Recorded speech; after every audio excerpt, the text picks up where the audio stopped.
মানুষ যখন জমিনে চার আঙ্গুল কপাল লাগাইয়া সেজদা মারে গো, জমিন বড় বড় চিৎকার মারে। সুবহানাল্লাহ। এত বড় বড় টাক যায়, মনের মন টাক। এতগুলা মানুষ রাস্তা দিয়ে হাঁটে, জমিন কি চয় না?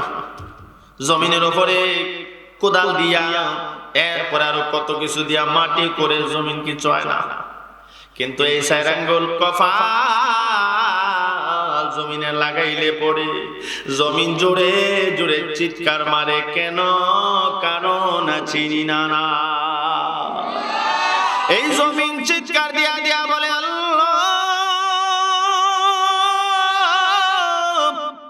তোমার বান্দা যখন আমি জমিনের মধ্যে সেজদা দিয়া তোমার পাক ও পবিত্রতা বর্ণনা করে, তখন আমি জমিন যেন দেখি আমি নিচের দিকে ঢেবে যাইতেছি। সেজদা এত লোড, এত ওজন। আকামুল হাকিমিন আল্লাহ রাব্বুল আলামিনের দরবারে জমিন ফরিয়াদ করে, আল্লাহ যেই বান্দা তোমাকে না দেখিয়া তোমার পাক ও পবিত্রতা বর্ণনা করবার জন্য জমিনে সেজদা লাগাই দিল, আমরা জমিনে সেজদা দিয়া কি বলি? আল্লাহর পাক পবিত্রতা বর্ণনা করি। কথা ঠিক না বেটি? সুবহানা রাব্বিয়াল আ'লা, সুবহানা রাব্বিয়াল আ'লা। আল্লাহ পাকের পাক ও পবিত্রতা বর্ণনা করি। এজন্য জমিন বলে, আল্লাহ তোমার বান্দা বান্দির এই সেজদা আমি সইতে পারি না, সেজদার ওজন আমি সহ্য করতে পারি না। আমার আল্লাহ তখন জমিনকে কয়, জমিন তুমি সাক্ষী থাকবা। আরো জোরে কও, এ জমিন তুমি সাক্ষী থাকবা। ওই কঠিন কিয়ামতের ময়দানে আমার বান্দা বান্দিকে আমি আল্লাহ মাফ করে দেওয়ার জন্য যখন কোনো ওসিলা পাবো না, তুমি জমিন আমার বান্দার পক্ষে সাক্ষী দিয়া দিবা। আমার বান্দা আমি আল্লাহকে না দেখিয়া আমার কুদরতি কদমে সেজদা দিয়া আমি আল্লাহর পাক ও পবিত্রতা বর্ণনা করেছে। যেই বান্দা বান্দি আমি আল্লাহরে দেখলো না, আমি আল্লাহর জন্য কত পাগল, রাত্র গভীর আরামের বিছানাতে করিয়া এই ঠান্ডা মাটিতে আপনারা বসে আছেন কাকে খুশি করবার জন্য? আল্লাহ কো ফেরেশতারা দেখ দেখ দেখ, আমার বান্দারা রাত্র গভীরে না ঘুমাইয়া আমি আল্লাহরে খুশি করবার জন্য, কোরআনের কথা শুনবার জন্য বসে আছে। ও ফেরেশতারা তোমরা সাক্ষী হয়ে থাকবা, আমি আল্লাহ কঠিন কিয়ামতের ময়দানে ওসিলা বানাইয়া আমার বান্দাকে জান্নাতের মেহমান বানায়া দিমু।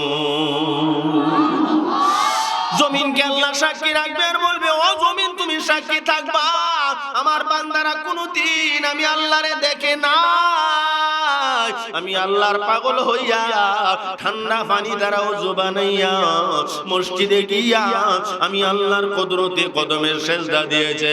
এজন্য আমি মহান আল্লাহ এই সেজদাকে হাসরের মাঠে নাজাতের ওসিলা বানায়া দেব। ভাইরে, এই দুনিয়া থাকার জায়গা নয়, আপনি আমি কেউ থাকতে পারবো না। কথা ঠিক না বেটি? আজকে মনে মনে ভাবতেছেন বাড়িতে গিয়া ঘুমাইবেন, এই বাড়ি আসলে আমার না, আপনার না।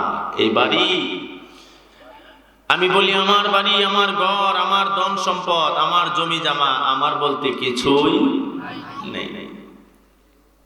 যেই বাড়িতে বসবাস করছি আমরা, এই বাড়ি তো আমাদের না, ছিল বাবার, ছিল দাদা। যারা এই বাড়ি বানাইছে এরা কোথায়? আজকে কবর দেশে শুয়ে আছে। কথা ঠিক না বেটি? বাড়িওয়ালা কই? কবরে। বাড়িওয়ালা নাই রে বাড়ি, নাই রে দুনিয়াতে, বাড়িওয়ালা নাই রে বাড়ি, নাই রে দুনিয়াতে। ঠিক কি না?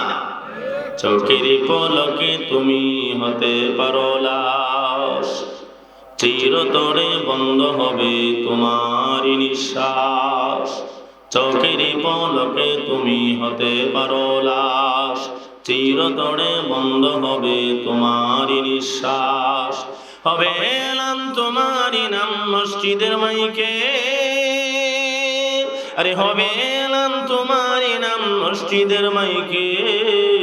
বাড়িওয়ালা নাই রে বাড়ি নাই রে দুনিয়াতে, বাড়িওয়ালা নাই রে বাড়ি নাই রে দুনিয়াতে, বাড়িওয়ালা নাই রে বাড়ি নাই রে দুনিয়াতে, বাড়িওয়ালা নাই রে বাড়ি নাই রে দুনিয়াতে। ঠিক কিনা? বাড়িওয়ালা বাড়িতে নাই, কবরে শুয়ে কান্দে। এ যুবক ভাই, মুরব্বি বাবা, এ আমার পর্দার আলের মা, অন্তরের কান লাগাইয়া কথাগুলি শোনো। আজকে আমি নূরে আলম আশরাফি বলি, আমার বাড়ি, আমার গাড়ি, আমার ঘর, আমার ধন সম্পদ, আমার যদি চক্ষুটা বন্ধ হয়ে যায়, আমার বলতে আর কিছুই থাকবে না, সব শেষ। এই জন্য ভাই, আজকের এই মাহফিল জীবনের শেষ মাহফিল আমরা মনে করতে পারি কি পারি না? আমি তো আশা করতেছি আগামীকালকে মাহফিলে আসবো, আপনাদেরকে আলোচনা শোনাইব, এটা আমার আশা, নিয়ত। আপনারাও নিয়ত করেছেন আজকে দ্বিতীয় দিন, অল্প কথা হুজুর বলবে, দোয়া করে বাড়িতে চলে যাবো, আগামীকাল শেষ দিন আসবো। কিন্তু এমনও তো হইতে পারে আগামীকালকে আমি নূরে আলম আশরাফির জানাজা হয়ে যেতে পারে, পারেনি না? আজকে আমি দ্বিতীয় মাহফিল যখন কথা বলি, আরো দুইটা শেষ হয়েছি, দ্বিতীয় মাহফিলে আমি কথা বলি, আলোচনা শুরু করলাম, আলোচনার ভিতর দিয়ে একজন এসে কয়, হুজুর পিছনে বাজার, বাজারের একজন বিশিষ্ট ব্যবসায়ী এই মুহূর্তে স্টক করে ইন্তেকাল করেছেন। ইন্না লিল্লাহি ওয়া ইন্না ইলাইহি রাজিউন।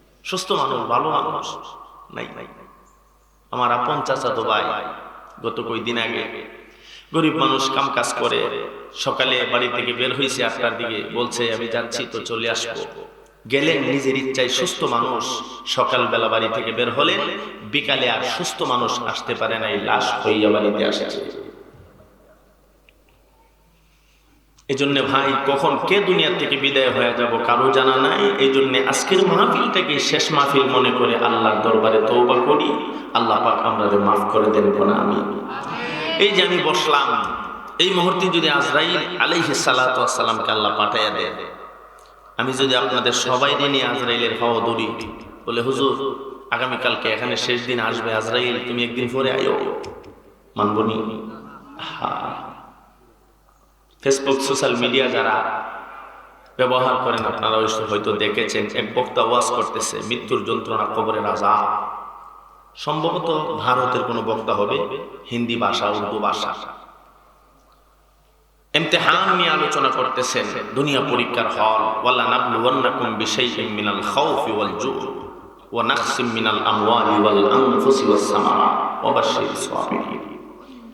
দুনিয়া পরীক্ষার হল, আল্লাহ পরীক্ষা করবার জন্য পাঠাইছেন, দুনিয়া ইমতিহানের জায়গা। এই কথা বলছে, দুনিয়া পরীক্ষার হল, দুনিয়াতে থাকার জন্য আসি নাই। এমনি লোকটা আপনার একটু হেলে পড়ে গেছে, সাথে সাথে এই মাইকেই ঘোষণা করছে, হুজুর দুনিয়া থেকে বিদায় হয়ে গেছে।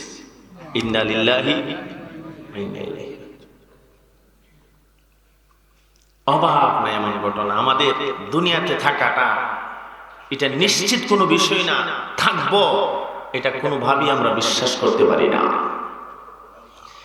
এই জন্য ভাই, অল্প কয়েক মিনিট এক্ষুনি দোয়া হয়ে যাবে। আমাকে বলা হয়েছে আজকে কালকে 2 দিনে মিলে যে কোনো একটা সূরা, একটা আয়াত এর উপরে তাফসীর করবার জন্য। যেহেতু তাফসীর মাহফিলের নাম আপনারা দিয়েছেন, তাফসীরে হাইসিয়তে আমি কথা বলি। আমি আপনাদের খেদমতে মহামানবতার মুক্তির সনদ পবিত্র কোরআনুল কারীমের ভেতর থেকে একখানা আয়াতে কারিমা তেলাওয়াত করেছি। এই আয়াতে কারিমা খানার মাধ্যমে আল্লাহ পাক রব্বুল আলামিন 8টা বিষয়ে ওয়াজ করেছেন। জোরে কোন কয়টা? 8টা। এই 8টা বিষয়ে আল্লাহ ওয়াজ করেন আর বলেন, এই 8টা বিষয় যদি কেউ মানে, আল্লাহ পাক তাকে জান্নাত দান করবেন। আমরা জান্নাতে যেতে চাই কি চাই না? কারা কারা জান্নাতে যেতে চাই হাত তুলে আল্লাহরে দেখাই। আল্লাহ আমাদের হাতগুলি আপনি কবুল করেন, আমাদের সবাইকে জান্নাতের মেহমান বানিয়ে দেন। সকলে বলুন আমিন, আরো জোরে সরে বলুন আমিন। যদি জান্নাতে যেতে হয়, জাহান্নামের আগুন থেকে বাঁচতে হয়, কর্মসূচি কয়টা? 8টা। আমি ইনশাআল্লাহ এই 8টা কর্মসূচি আপনাদেরকে শোনাবো। তবে এই বিষয়ে ওয়াজ করব, এটা দিয়ে 1 ঘন্টা করে হইলো 8 ঘন্টার কাম। জি হ্যাঁ, এক একটা বিষয়ের উপরে আমি 1 ঘন্টা না 2, 3, 4 ঘন্টা কথা বলতে পারবো। যদি 1 ঘন্টা করে কথা বলি 8 ঘন্টারই প্রয়োজন।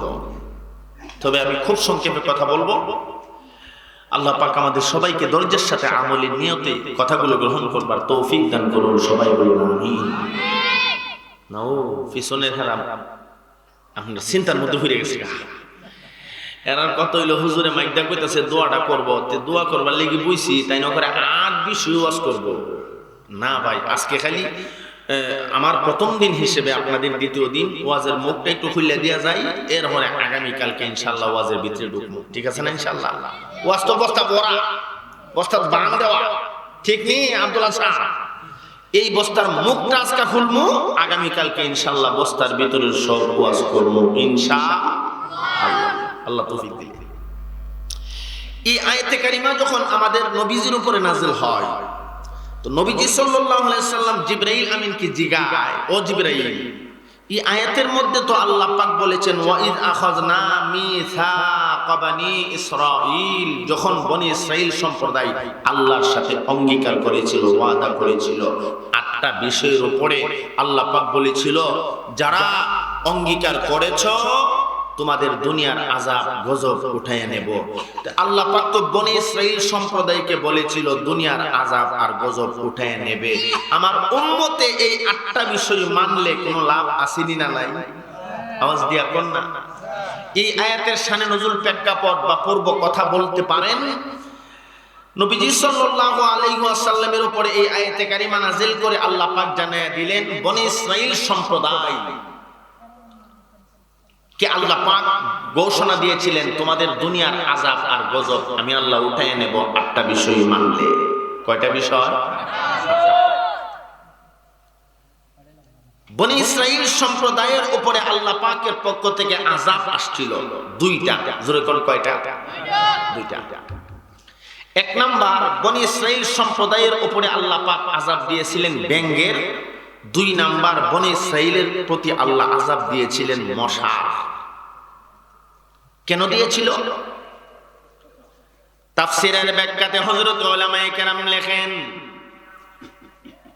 আল্লাহর পয়গম্বর মুসা আলাইহিস সালাতু ওয়াস সালামের জামানায় বনি ইসরাঈল জাতি আল্লাহর সাথে নাফরমানি করতে শুরু করলো, গুনাহ করে, পাপ করে, নাফরমানি করে। আল্লাহ পাক রব্বুল আলামিন বনি ইসরাঈল জাতির প্রতি গোসা হয়ে গেলেন, রাগান্বিত হয়ে গেলেন। আল্লাহ পাক বনি ইসরাঈলের প্রতি কি হইছে? রাগ হইছে, গোসা হইছে। আমার আল্লাহ বলেন আমি আল্লাহ তাদেরকে বানাইলাম, কিন্তু আমি আল্লাহর সাথে এরা নাফরমানি করে, এই জন্য আমি আল্লাহ আযাব দিলাম। 1 নাম্বার আযাব দুনিয়ার মশাকে বলে দিছে বনি ইসরাঈল জাতি আমি আল্লাহকে মানে না, তোমরা গিয়া যেখানে বনি ইসরাঈল পাইবা সেখানেই দুইরা কামড়াইতে শুরু করবা। সুবহানাল্লাহ কইতেন না? ওয়াজ শুনতে বইছেন, এখন যদি 5000 মশা এখন ধুম কামড় শুরু করে দেয়, কামড় তো কামড়, যেদেরকে ডাকবো, ডাকবো না? ডাকতো না? ঘুমাইছেন দিক দিয়ে আরামে, কি আরামে, কিন্তু মশা কামড় দেওয়ার আগে একটা ডাক দেয়নি না, দেয় না? মশার কি হাওয়া আপনারে আহত করবার জন্য আসবে, আপনাকে প্রহার করবে, আঘাত করবে, এর আগে এলান দে সাবধান আমি কিন্তু আইছি। ঘুম ভাঙ্গেনি না? ভাঙ্গে না। বনি ইসরাঈল জাতিকে আল্লাহ পাক রব্বুল আলামিন আযাব দিলেন 1 নাম্বার দুনিয়ার মশা। বনি ইসরাঈল জাতি ঘুমাইতে গেলে কম্বলের নিচে মশা গিয়া ঢুইকা কামড়ায়, হাঁটতেছে রাস্তার মধ্যে, গাড়ির মধ্যে গিয়া মশা কামড় মারে, এমন জায়গায় কামড় দিয়া ধরছে এখন লাগালো হয়। খানা খাইতে বসছে মশা গিয়া কামড়ায়, যেখানে থাকে সেখানে মশা কামড়ায়, এমন কামড়ায় ওলামায়ে কেরাম লেখেন ধুম মশা কামড়ায়, এরা এই মশার কামড় সহ্য করতে পারে না, অসহ্য হয়ে গেছেন। 2 নম্বরে আল্লাহ ব্যাঙ জাতিকে বললেন, আমি আল্লাহ বনি ইসরাইল জাতিকে বানাইলাম, এরা আমি আল্লাহর সাথে নাফরমানি করে আমি আল্লাহকে মানে না, তোমরা যাও গিয়া একটু ডিস্টার্ব করবা। এখন বনি ইসরাইল জাতি রাস্তা দিয়ে হাঁটে, ব্যাঙ গিয়া দল বাইন্দা ঠেঙ্গের নিচে পড়ে। হামের নিচে যদি ব্যাঙ পড়ে তাহলে হাঁটাটা অনেকটা কষ্টকর হয়, হয়নি না? হয় না? বিরাট কষ্টের ব্যাপার। প্লেট নিয়ে বসছে, ভাত খাইব, খানা খাইব, সুন্দর করে হাতটা ধুইয়া এরপরে প্লেটের মধ্যে ভাত নিছে নিয়ে এখন ভাত খাইব। ভাত নিছে, ভাত খাইব, যখন শুরু করছে ভাত খাবে, বিসমিল্লাহ আল্লাহু আকবার ধরবে, বিসমিল্লাহ বলার সাথে সাথে আল্লাহ ব্যাঙ রেখো, ব্যাঙ জি আল্লাহ ও সাইরালাও কাম, ব্যাঙে গিয়া লাভ দিয়া কাম হান সাইরা আরেক লাফে গেছে গা। ব্যাঙে লাভ দিয়া কাম সারেনি না? সারে না? আপনারা দেখছেন কি দেখছেন না? হুজুর কইতেছে লাভের ভিতরে কাম হয়ে লাগা। আমরা মতো করে তো সম লাগায়া কাম করার লাগে না, ব্যাঙে লাভের ভিতরে কাম। মুরব্বী তখন সারেনি না? সারে না? সারছে তো আমার জীবনে বহুবার। রাস্তা দিয়ে হাঁটতেছি, কিরে ঠ্যাং তো বালা ঠ্যাং নিয়ে আইলাম, এটা বিজা কেড়ে, আরে বিজলো কেমনে? ওই যে লাভ দিয়ে ঠ্যাঙ্গ পড়ছে, ফুইরা আবার লাভ দিয়ে গেছে গা, এর ভিতরে কামহান সাইরা তুই গেছে। প্লেট নিয়ে বুঝে খাই তো আল্লাহ কো ব্যাং যে আল্লাহ কো যাও, এমনি ব্যাঙের বাহিনী গিয়ে লাভ দিয়া পড়ছে, কামহান সারছে গেছে গা। এই খাওয়ান যাবো তো? খাওয়ান যেত না? হ্যাঁ, মইত্যা দিছে, মাশাআল্লাহ, কাম চালিয়েছে। ওই বনি ইসরাইল জাতি লক্ষ্য করে দেখে ঘুমাইতে শান্তি নাই, খাইতে গিয়া শান্তি নাই, চলাফেরা করে শান্তি নাই, বড় বেহাল দশা। এরা বুঝতে সক্ষম হয়েছে এই আযাব একমাত্র আল্লাহর পক্ষ থেকে এসেছে। এটা আল্লাহর পক্ষ থেকে গজব। এরা দৌড়ায়া তৎকালীন সময়ের পয়গম্বর হযরতে মুসা আলা নবিয়ানা আলাইহিস সালাতু ওয়াস সালামের দরবারে গেছে, গিয়া গো ওগো মুসা নবী, এই যে আল্লাহর পক্ষ থেকে আমরা আযাব দিল, এই গজব আযাব আমরা সইতে পারি না, আল্লাহ পাককে আপনি তুর পাহাড়ে গিয়া বলবেন আল্লাহ যেন গজব আর আযাব উঠায় নেয়। সুবহানাল্লাহ বলেন না? আল্লাহর পয়গম্বর হযরতে মুসা আলা নবিয়ানা আলাইহিস সালাতু ওয়াস সালাম তোর পাহাড়ে গিয়ে আল্লাহর সাথে কথা বলতে শুরু করলেন। এক পর্যায়ে বলে, আল্লাহ বনি ইসরাইল জাতির প্রতি আপনি রাগান্বিত হইয়া তাদেরকে যে আযাব দিলেন আর গজব দিলেন, এরা এই আযাব আর গজব থেকে পরিত্রাণ চায়, এই গজব আযাব থেকে তারা রেহাই চায়। আল্লাহ পাক বলেন, আমি তাদেরকে গজব আযাব থেকে রেহাই দেব, তাদেরকে যত গজব আর আযাব দিছি আমি আল্লাহ উঠাইয়া নেব, তবে 8টা বিষয় যদি তারা মানে। কয়টা বিষয়? وَإِذْ أَخَذْنَا مِيثَاقَ بَنِي إِسْرَائِيلَ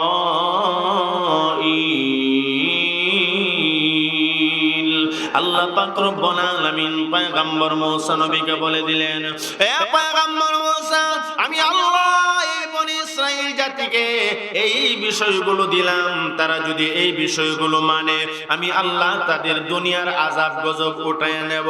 তুমি যাও তাদেরকে গিয়ে বিষয়গুলি শোনাও।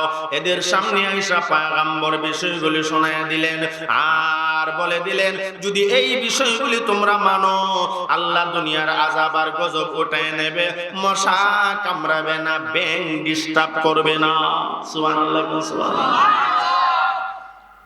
এদের মধ্যে কিছু মানুষ মানছে, আল্লাহ পাক এদের দুনিয়ার আযাব আর গজব উঠাই দিয়েছে। যারা মানছে না এরা গজবে পতিত হয়েছে। নবীজি বলেন, রে জিবরাইল, বনি ইসরাইল জাতিকে আল্লাহ এই 8টা বিষয় দিয়েছিল, যারা মানছে দুনিয়ার আযাব আর গজব আল্লাহ উঠাই নিছে, যারা মানে না এই গজবে পতিত হয়েছে। কিন্তু আমার উম্মত তো আর বনি ইসরাইল না, এরা যদি এই 8টা বিষয় মানে আল্লাহ পাক আমার উম্মতের দুনিয়ার আযাব গজব উঠায় নিবনি। সুবহানাল্লাহ বলবেন না? নবীজি জানতে চায় এই 8টা বিষয় আমার উম্মত যদি মানে আমার উম্মতের দুনিয়ার আযাব গজব আল্লাহ উঠায় নিবেন কি না? সুবহানাল্লাহ কোন না? জিবরাইল আলাইহিস সালাতু ওয়াস সালামকে আল্লাহ জানায় দিলেন, জিবরাইল আমার বন্ধুকে জানায় দাও, রে জিবরাইল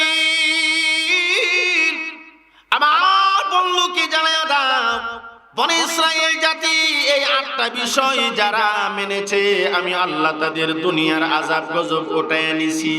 আর আমার বন্ধুর উম্মতে মুহাম্মদী যদি এই 8টা বিষয় মানে আমি আল্লাহ তাদের দুনিয়ার আযাব না জাহান্নামের আযাব পর্যন্ত উঠায় নেব। হযরত উলামায়ে কেরাম লেখেন, উম্মতে মুহাম্মদী আপনি আমি যদি এই 8টা বিষয় মানি আল্লাহ পাক দুনিয়ার আযাব গজব উঠায় নেবে। পরকালে মহান আল্লাহ আপনি আমাকে জান্নাতের মেহমান বানায় দিবি। এই 8টা বিষয় মানলে দুনিয়ার আযাব গজব আল্লাহ উঠায় নেবে।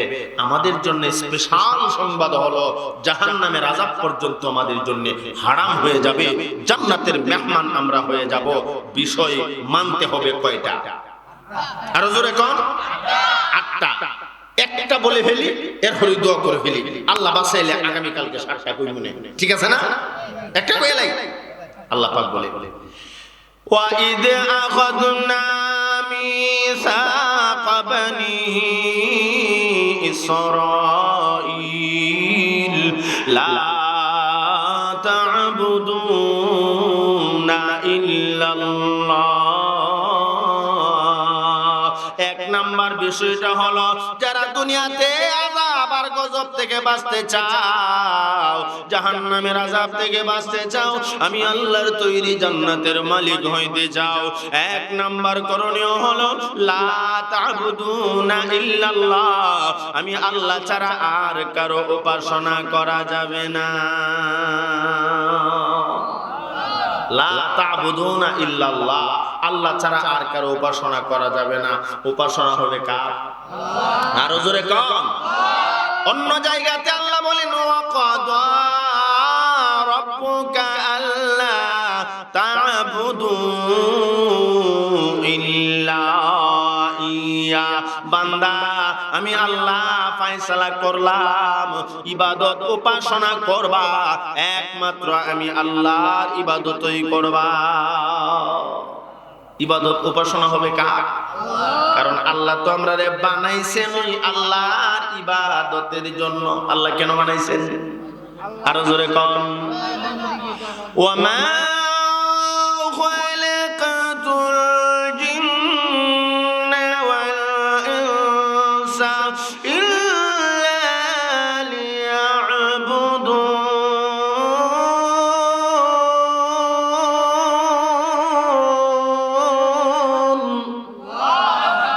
আল্লাহ পাক বলেন, বান্দা আমি আল্লাহ মানব জাতি এবং জিন জাতিকে একমাত্র আমার ইবাদতের জন্য বানাইছি। এখন মানুষ ইবাদত বাদ দিয়া গাড়ি চালায়নি না চালায় না, ব্যবসা বাণিজ্য করেনি না করে না, ভাত খায়নি, মহিলারা হাকশাক করেনি। আল্লাহ কইতানের লেগে তো ফাটাইছি না, ফাটাইছি তো ইবাদতের জন্য। এখন আমরা ইবাদত বাদ দিয়া দুনিয়াবি কাম করিনি না করি না। এই আয়াতের ব্যাখ্যাতে উলামায়ে কেরাম লেখেন, আপনি দুনিয়াতে যত কাজ করেন প্রত্যেকটা কাজ ইবাদত হয়ে যাবে যদি কাজটা নবীজির সুন্নত তরিকায় করতে পারে। যত কাজ আমরা করব সব কাজ ইবাদতে গণ্য হবে যদি কাজটা নবীর সুন্নত তরিকায় করি। সুবহানাল্লাহ করেন।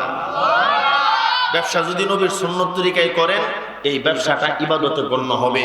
আপনি জমিতে কাজ করতেছেন, কৃষি কাজ, এই কাজটা যদি সুন্নত তরিকায় করেন তাহলে আপনার এই কাজ ইবাদতে গণ্য হবে। জোরে জোরে বলেন সুবহানাল্লাহ। কিন্তু ব্যবসার মধ্যে সুদের ব্যবসা আছে না নাই?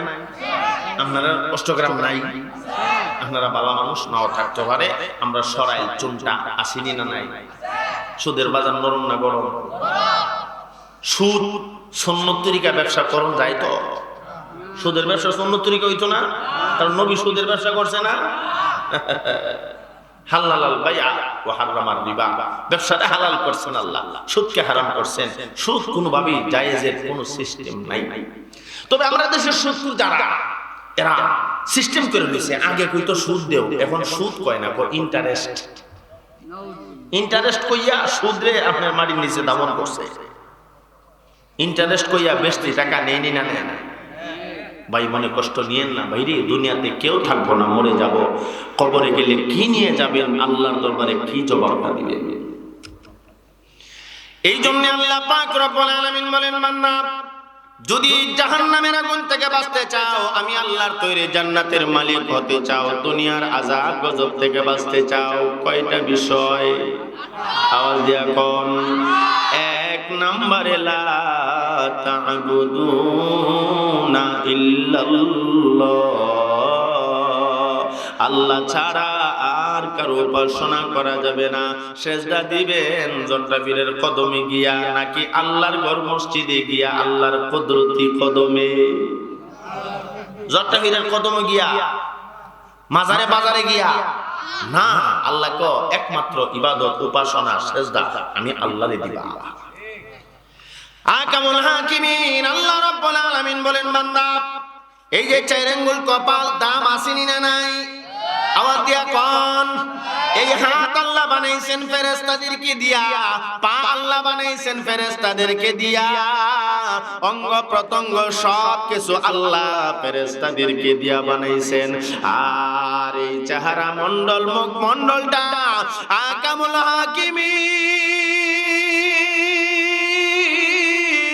আল্লাহ রাব্বুল আলামিন নিজ কুদরতি হাতে বানাইছে। আল্লাহ কো ফেরেশতারা, আমার বান্দার মুখ মণ্ডল চেহারা তোমরা বানায়ো না, এই চেহারা আমি আল্লাহ নিজ কুদরতি হাতে বানাবো। কারণ এই চেহারা দিয়া, এই কপাল দিয়া আমার বান্দা আমি আল্লাহর কুদরতি কদমে সেজদা দিব। আল্লাহ বানাইছে কপাল, সেজদা দিতা কি লাল সালোয়ার পুরুষ রে, জট্টাপীর রে?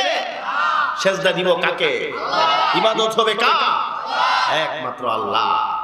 সেজদা যদি আল্লাহরে দেই, লাভ আসেনি না নাই? নামাজ পড়লে লাভ আসেনি না নাই? সেজদা আল্লাহরে দিলে কি লাভ? এই কথা বলেই দোয়া হয়ে যাবে। ইমাম গাযালী রাহমাতুল্লাহি আলাইহি বড় চমৎকার করে লেখছেন, আপনি আমি যখন চার আঙ্গুল কপাল লাগাইয়া জমিনে সেজদা দেই, জমিন তখন চিৎকার শুরু করে দেয়। সুবহানাল্লাহ, জমিন কেন চিৎকার দেয় কইতাম না? কইতাম না? এই কথাটা কই দো হয়ে যাবে। রাজি আছেন? তাহলে মহব্বতের সাথে একটু জিকির করেন, লা ইলাহা ইল্লাল্লাহ। সবাই দোয়া হয়ে যাবে। আপনারা ঘুমটা সরাইয়া দেন, এক্ষুনি দোয়া হয়ে যাবে ইনশাআল্লাহ। মহব্বতের সাথে বলেন জোরে লা ইলাহা ইল্লাল্লাহ।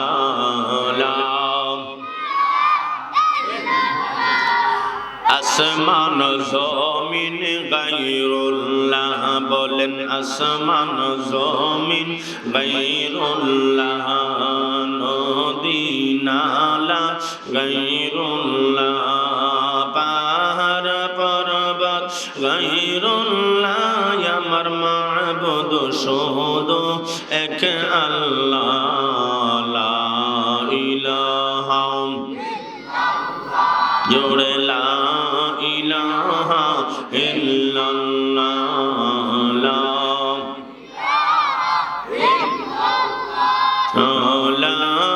ইলাহা ইল্লাল্লাহ, লা ইলাহা ইল্লাল্লাহ, সুবহানাল্লাহ ওয়ালহামদুলিল্লাহ, লা ইলাহা ইল্লাল্লাহ, সুবহানাল্লাহ ওয়ালহামদুলিল্লাহ, ইল্লাল্লাহ, লা ইলাহা ইল্লাল্লাহ, লা ইলাহা সুবহানাল্লাহ ওয়ালহামদুলিল্লাহ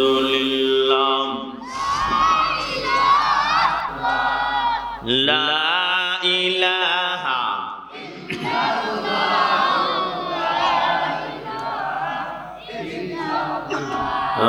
সুবহানাল্লাহ ওয়ালহামদুলিল্লাহ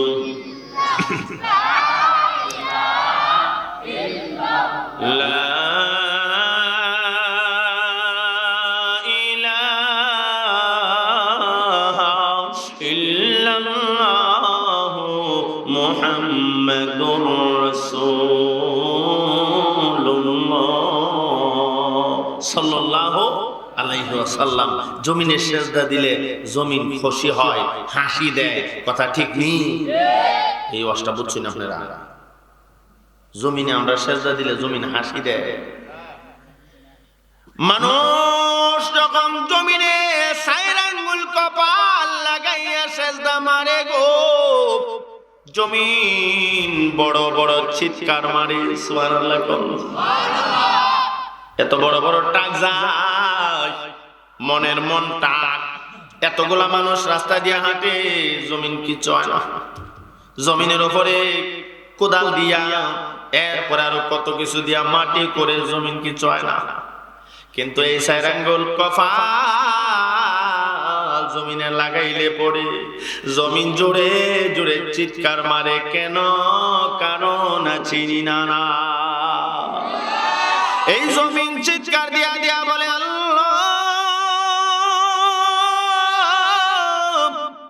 তোমার বান্দা যখন আমি জমিনের মধ্যে সেজদা দিয়া তোমার পাক ও পবিত্রতা বর্ণনা করে, তখন আমি জমিন যেন দেখি আমি নিচের দিকে ঢেবে যাইতেছি। সেজদা এত লোড, এত ওজন।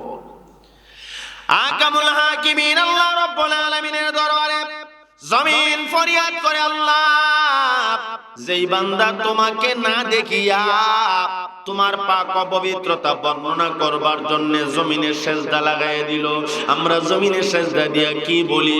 আল্লাহর পাক পবিত্রতা বর্ণনা করি, কথা ঠিক না বেটি? সুবহানা রাব্বিয়াল আ'লা, সুবহানা রাব্বিয়াল আ'লা। আল্লাহ পাকের পাক পবিত্রতা বর্ণনা করি। এজন্য জমিন বলে, আল্লাহ তোমার বান্দা বান্দির এই সেজদা আমি সইতে পারি না, সেজদার ওজন আমি সহ্য করতে পারি না। আমার আল্লাহ তখন জমিনকে কয়, জমিন তুমি সাক্ষী থাকবা। আরো জোরে কও, এ জমিন তুমি সাক্ষী থাকবা। ওই কঠিন কিয়ামতের ময়দানে আমার বান্দা বান্দিকে আমি আল্লাহ মাফ করে দেওয়ার জন্য যখন কোনো ওসিলা পাবো না, তুমি জমিন আমার বান্দার পক্ষে সাক্ষী দিয়া দিবা।